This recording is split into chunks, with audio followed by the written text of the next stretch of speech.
Drama, bin drama, Arab drama, ole drama, nyar drama, side drama, mto drama, zote pamoja.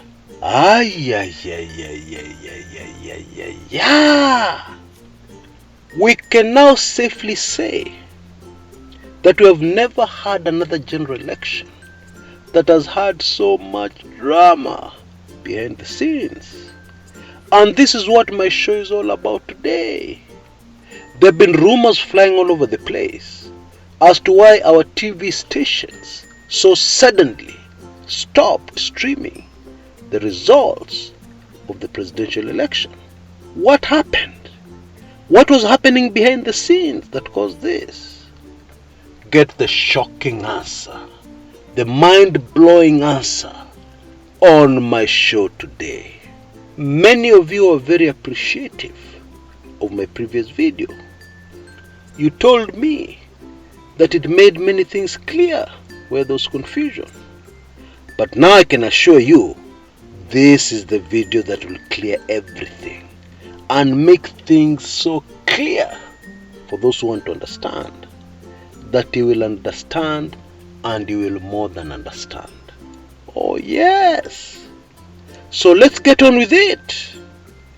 Twende kazi.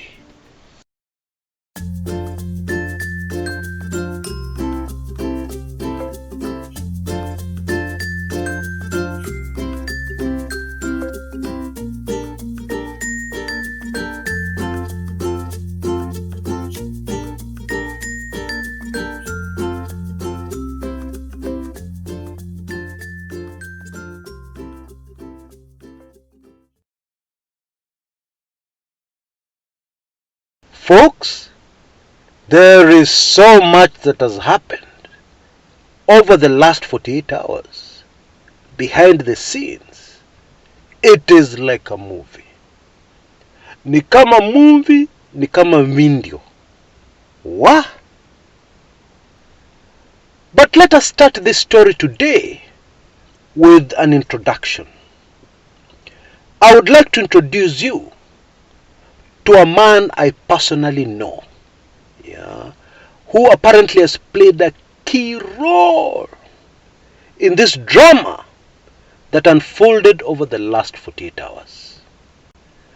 And those who are stalking Kumekucha, relax. I have not spoken to the man for years, so I didn't get this information from him. Just relax. Now, as fate would have it, when I took a sabbatical, actually I thought I was retiring from politics in the year 2014, somewhere along the road, my path crossed with the George Njoroge's path. And I was actually contracted. I worked for him. He was my boss.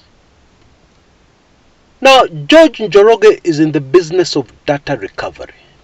Now that sounds very boring, na kizungu mingi. So let me break it down with a story. The first time I met George, a client had come in, a very well-known company in Kenya. And this well-known company in Kenya had for some reason lost all their accounting data. Can you imagine that? Receipts, banking, bank balance, etc., etc. Kila kitu ambayo ilikuwa kwa computer, poof, gone. And this desperate CEO came to George Njoroge asking, begging for assistance. Can you actually do it? Of course, he was doubtful. To cut a long story short, this brilliant Kenyan, who happens also to be very patriotic, loves his country to bits, solved the problem.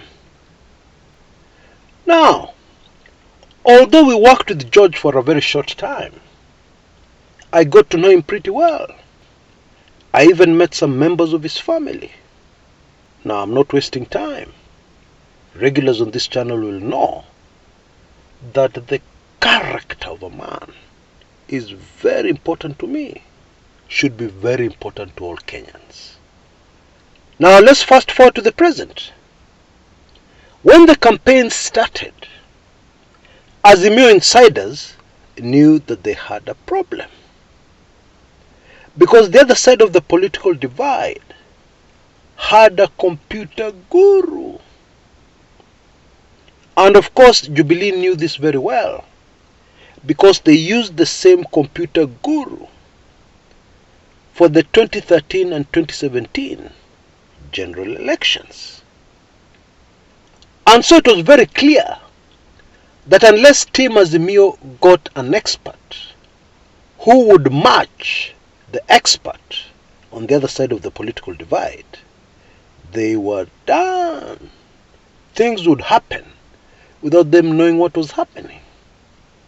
The other side of the political divide, by virtue of having this man on their side, were technically superior, difficult to match. And that is how George Njoroge was hired on the Azimio side. Now you see, not many Kenyans know about this man. In fact, I saw a tweet the other day by Bwana Njoroge, where he said, "You hack, we unhack."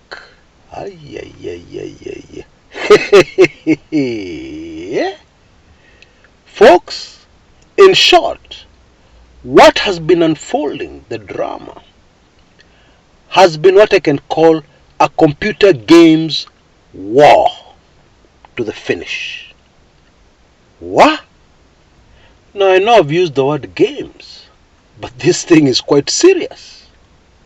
Because, for instance, we have all noticed that since yesterday, all TV stations in the country called Kenya stopped streaming the results. And there have been rumors flying all over the place. Why did they suddenly stop? You remember the results that were giving Kenyans high blood pressure? At least some Kenyans. The vast majority of Kenyans who support one side of the political divide. Those results, they were suddenly just stopped. But why? What happened? Hii ni maneno ya computer.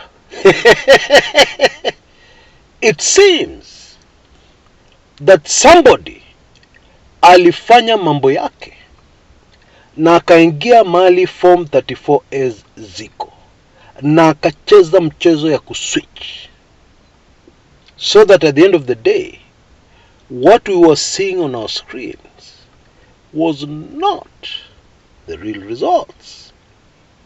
Now I want to give you time to digest that. You heard me right.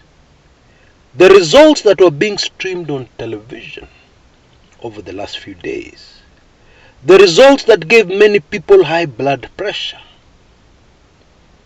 were not accurate.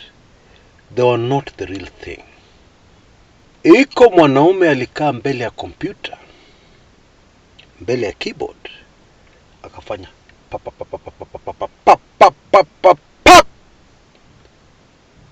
different from 34A in the portal, different from 34A that the media is accessing, and therefore different results that are being beamed into Kenyans. Not the real thing. And therefore, it is hardly surprising that the media very suddenly stopped streaming in those results that were giving people high blood pressure and making them possible candidates for a heart attack. Azimio supporters. It is clear that the results that were not the real results were favoring, you know which side? UDA. Now, there is a disturbing pattern that has emerged in these elections. We're having incidences all over the country, popping up. For instance, yesterday in Starehe, somebody was found with ballot papers, pre-marked. A pre-marked ballot paper means it's a ballot paper which looks like somebody has already voted. And of course, usually the plan is to find a sly way to introduce this during vote counting, so that even the people who count the votes will not realize it. Yeah, that some of the votes they're counting have been added. That's how that game is played. Now, these ballot papers found in Starehe were for senator, member of parliament, and they're also for, wait for this one, the presidency of the Republic of Kenya. Yeah. Now, of course, this begs the question, did this also happen in other parts of the country? And those people were not discovered, those people were not caught up with? Because it doesn't make any sense. For example, if you have prepared ballot papers, you've gone into the trouble of getting authentic ballot papers which look almost like the real thing. If you've gone into all that trouble, it doesn't make sense to do it in only one polling station or only one constituency. No! It is best. In fact, the only thing you do is do it across the country.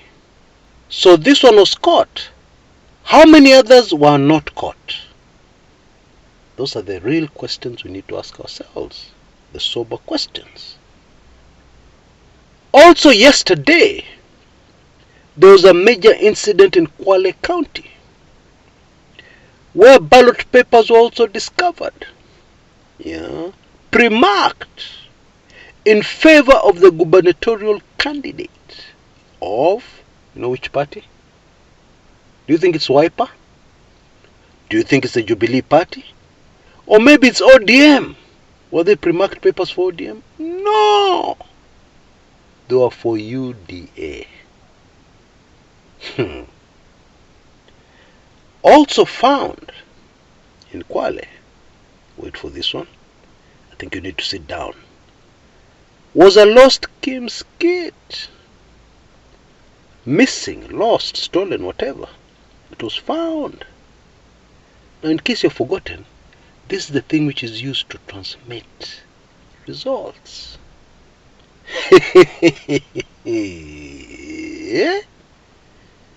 Nakwambia, hii swala ni nyeti.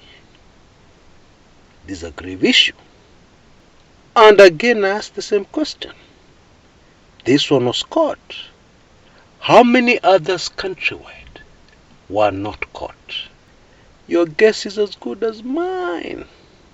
But I think we can agree that it would not make sense to do this in only one polling station, or only one constituency, or only one county. Let us proceed.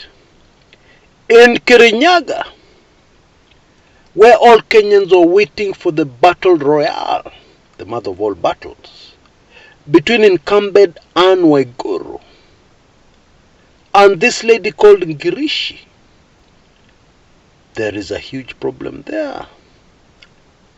And again, it has to do with ballot papers. Because Ngirishi claims that there were 6,000 votes added,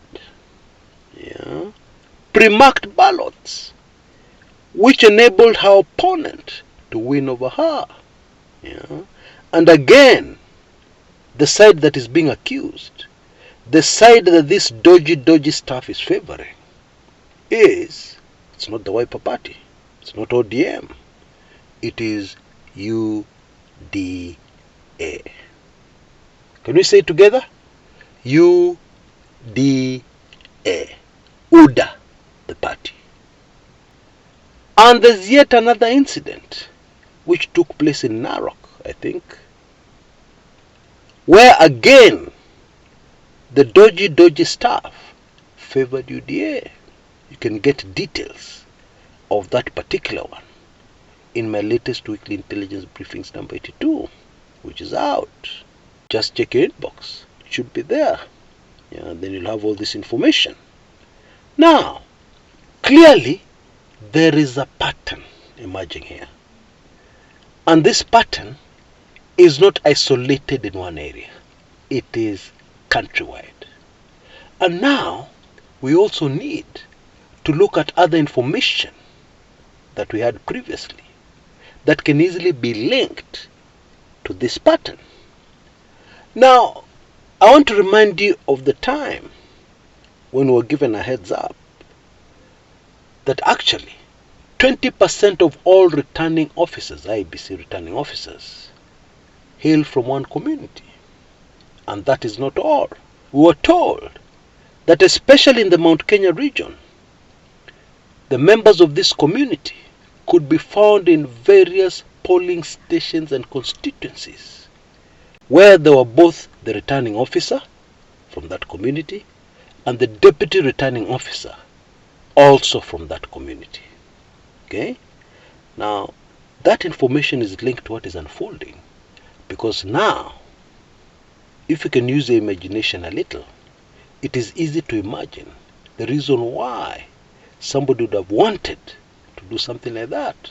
I mean, Kenyans have 41 communities. Yeah? Why favor a certain community? Why have members of that community strategically placed in a certain part of Kenya? Why? Those are the questions we need to ask.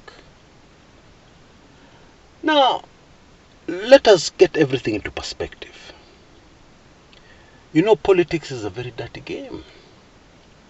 And all over the world, a vast majority of politicians will win at all costs.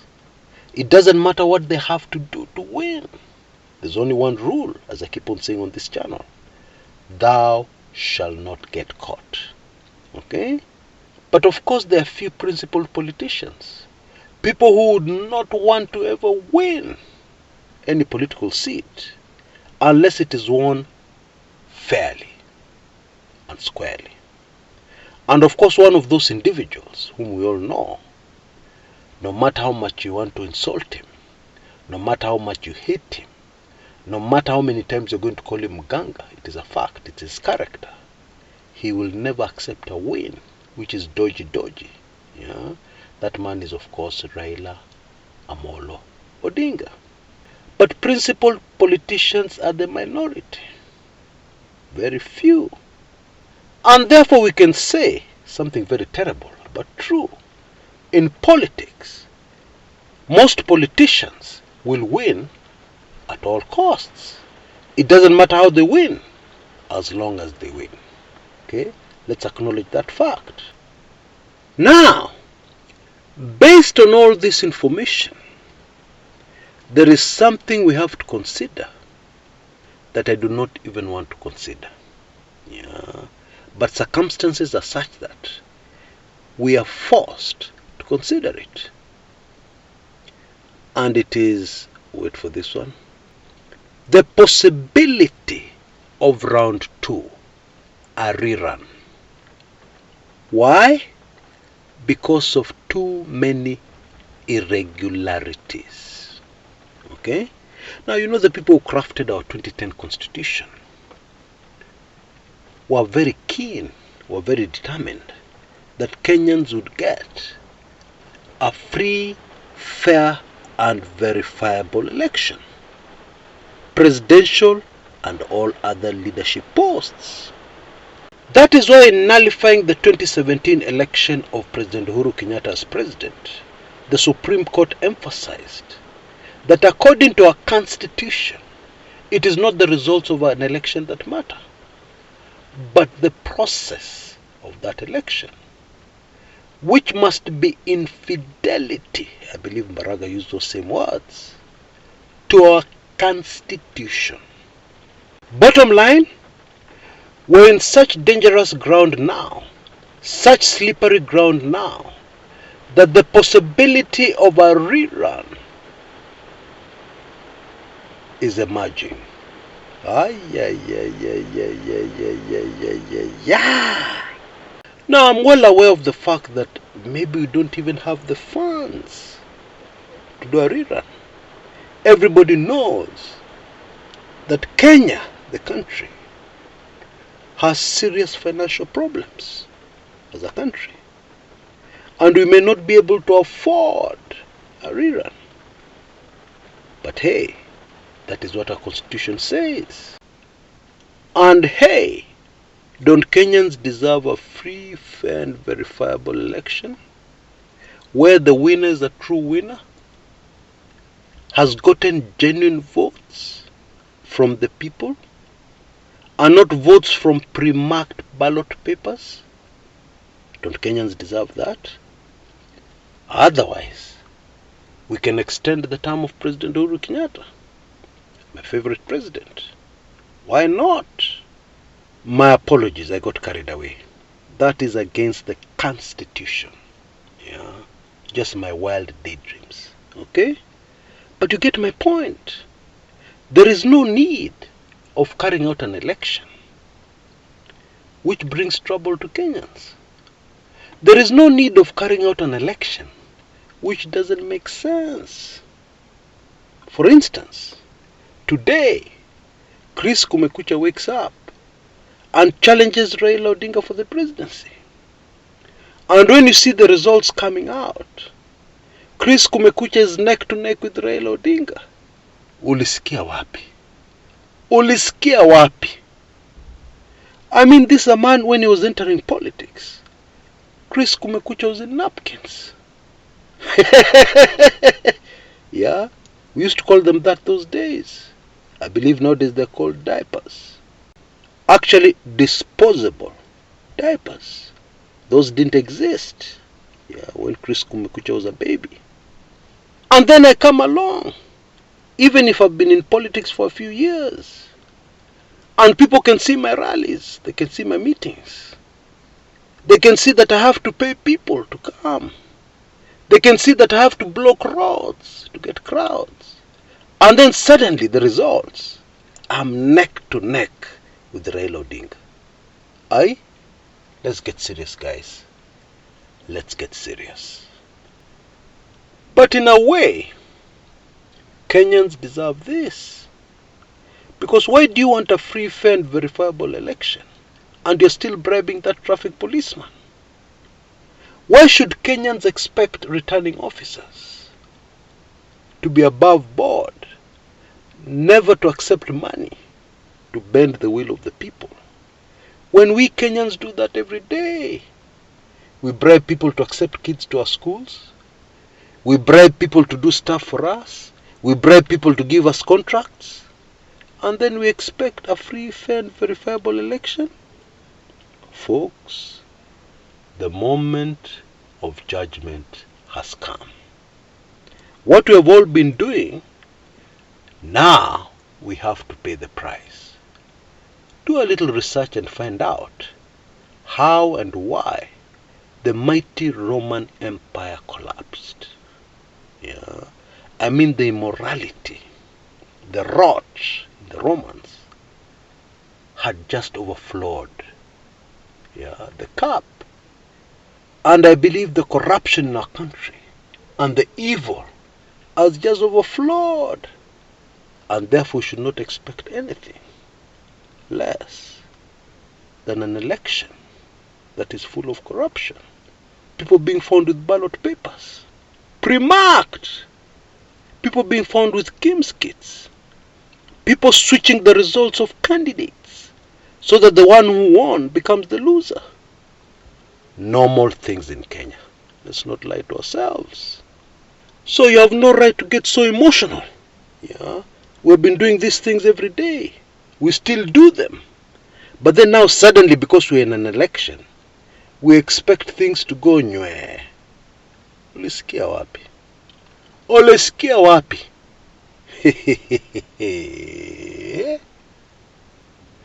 Now, in case you're interested in finding out about the other dodgy things that happened during this presidential election, yeah, that gave some people some surprisingly large amount of votes, then I highly recommend my weekly intelligence briefings, number 82.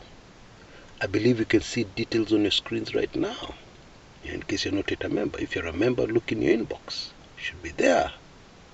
But if you're not a member, there is a good opportunity for you to become one. I believe you can see details on your screens right now.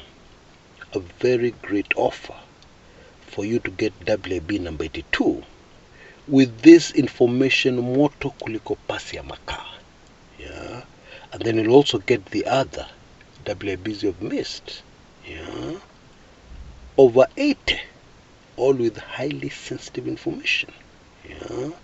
Then you'll be up to speed. You'll know exactly what is going down. Because some of those WIBs cover this very election and they talk about things we are going through right now. Yeah. So don't miss this opportunity. Okay?